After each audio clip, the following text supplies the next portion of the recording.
नीतीश जी ने प्रोहिबिशन लागू किया, तो आपको क्या लगता है कि प्रोहिबिशन क्या अच्छी चीज है, खराब चीज है, और आपकी सरकार आएगी तो क्या निर्णय लीजिएगा आप? मतलब 2 साल से हर इंटरव्यू में मैंने कहा है कि मैं शराबबंदी के विरोध में हूँ, और अगर जनसुराज की व्यवस्था बनती है तो सबसे पहला निर्णय 1 घंटे के अंदर 15 मिनट में शराबबंदी को हटा लिया जाएगा।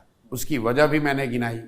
पूरे दुनिया में शराबबंदी के जरिए किसी समाज, राज्य या देश का भला हुआ हो, आर्थिक फायदा हुआ हो, इसका कोई प्रमाण नहीं है। और ऐसा नहीं है कि बिहार और बिहार के नेताओं, नीतीश कुमार ने कोई नई डिस्कवरी की है। इस तरह के प्रयास देश के अन्य राज्यों में हुए हैं, दुनिया के अन्य देशों में, अमेरिका इंक्लूडेड, ऐसे प्रयास हुए। और मेक्सिको बॉर्डर से पुलिस करता था, यूएस हर जगह लोगों का अनुभव ये रहा कि इसको लागू करना करीब करीब असंभव है, और इसको लागू करने के नुकसान ज्यादा हैं, फायदे कम हैं। दूसरा, एक इसका मोरल आधार है। जो लोग शराबबंदी के पक्ष की बात करते हैं वो इसके मोरल आधार की बात करते हैं, और वो गांधी जी का रेफरेंस देते हैं, नीतीश कुमार कम से कम। तो मैं रोज ये कह रहा हूं, आपके कैमरे पर भी दोहरा देता हूं, कि गांधी जी ने आज तक कहीं ये कहा नहीं, कहीं ये लिखा नहीं कि सरकार को, फिर से ध्यान से सुन लीजिए, गांधी जी ने ये नहीं कहा कि सरकार को कानून बनाकर शराबबंदी लागू करना चाहिए। गांधी जी ने ये कहा कि शराबबंदी को रोक करने के लिए, शराब के यूज को रोकने के लिए सामाजिक प्रयास होना चाहिए। ये तो ऐसे हुआ कि गांधी जी ने यह भी कहा कि समाज में लोगों को शाकाहारी होना चाहिए। इसका मतलब ये नहीं है कि आप कानून बना दीजिएगा कि जो भी नॉन वेजिटेरियन है, मांसाहारी व्यक्ति है, उसको जेल में डाल दिया जाएगा।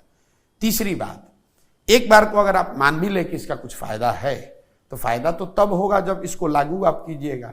दवा का फायदा तब तो होगा, दवा खाइएगा। तो जो बिहार में शराबबंदी लागू है, ये तो सिर्फ इसमें शराब के दुकान बंद कर दिए गए और होम डिलीवरी चालू हो गया। तो मान लीजिए कि आज अमेजोन है, फ्लिपकार्ट है, दुकानें बंद हैं, फिर भी आप अमेजोन और फ्लिपकार्ट से तो सामान खरीद ही पा रहे हैं। तो बिहार में भी शराबबंदी का हालत वही है कि दुकानें बंद हो गई और होम डिलीवरी हो रहा है। चौथी बात, बिहार जैसे गरीब राज्य में हर साल शराबबंदी के नाम पर 20,000 करोड़ रुपया के रेवेन्यू का लॉस हो रहा है, राजस्व का नुकसान हो रहा है। और ये पैसा जा कहाँ रहा है? ये पैसा जा रहा है शराब माफिया के पास, भ्रष्ट अधिकारियों के पास। पांचवी बात, शराबबंदी लागू होने के बाद 2016 के बाद से बिहार में कानून व्यवस्था की स्थिति दिनों दिन बिगड़ी है। क्यों बिगड़ी है? उसकी एक वजह यह है कि प्रशासन का एक बड़ा तंत्र, पुलिस प्रशासन का एक बड़ा तंत्र सिर्फ और सिर्फ शराबबंदी को लागू करने, उसको छिपाने, उसको बढ़ाने या घटाने में लगा हुआ है, उससे कमाने में लगा हुआ है। सुप्रीम कोर्ट के चीफ जस्टिस ने कहा कि इस तरह के निर्णयों से पूरी न्यायिक व्यवस्था का सिस्टम चरमरा गया है। बिहार में कोई 8.5 लाख केस अभी तक हुए हैं शराबबंदी में। 6,36,000 से ज्यादा केस कोर्ट में लंबित हैं। 1,23,000 से ज्यादा लोग आज भी अंडर ट्रायल जेल में हैं। और ये लोग कौन हैं? ये ज्यादातर लोग उन समाज के हैं जिनका प्रतिनिधित्व करने का ये लोग दावा करते हैं। और एक अंतिम बात, ये सब कुछ आपने किया किस नाम पर? महिला सशक्तिकरण के नाम पर। और इसका सबसे बड़ा नुकसान किसको है? महिलाओं को है।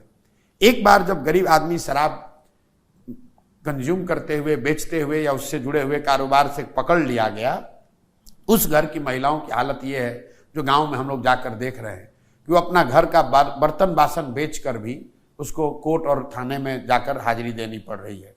कई दलित बस्तियों में लोगों ने यह बताया कि शराब के नाम पर, शराबबंदी के नाम पर दलित बस्तियों की महिलाओं को बुलाकर थाने में बैठाकर उनसे झाड़ू लगवाना, उनसे बर्तन साफ कराना, ये आम बात है बिहार में।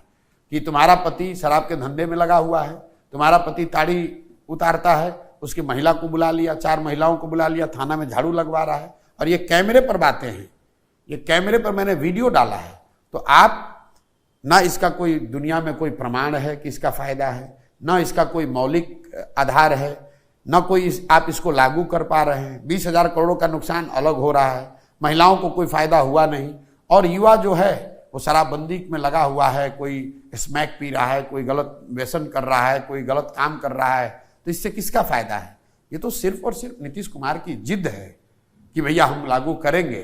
पूरा बिहार जान रहा है कि शराब बिक रहा है, उनके इर्द गिर्द बैठे हुए लोग इसी शराब के धंधे में लगे हुए हैं, शराब पी रहे हैं। और नीतीश कुमार कह रहे हैं कि शराबबंदी लागू है। मतलब जन सुराज अगर सरकार बनाती है तो इसको मिनटों में खत्म। जैसे तेजस्वी ने कहा था पहली कैबिनेट में, चलिए तेजस्वी के कहने का तो कोई मतलब नहीं है। 1 लाख के 10 लाख नौकरी, वो तेजस्वी के कहने और जनसुराज के कहने में फर्क है। मैंने आपको बताया कि क्यों हटाएंगे।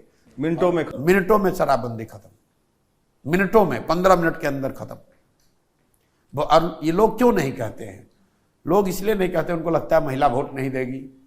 हमने जनसुराज में कहा है कि आपको अच्छा लगे या खराब, हम बोलेंगे वही जो हम देख रहे हैं और जो समाज से हमको पता चल रहा है। वोट आपको देना है दीजिए, नहीं देना है मत दीजिए, गलत बात नहीं बोलेंगे।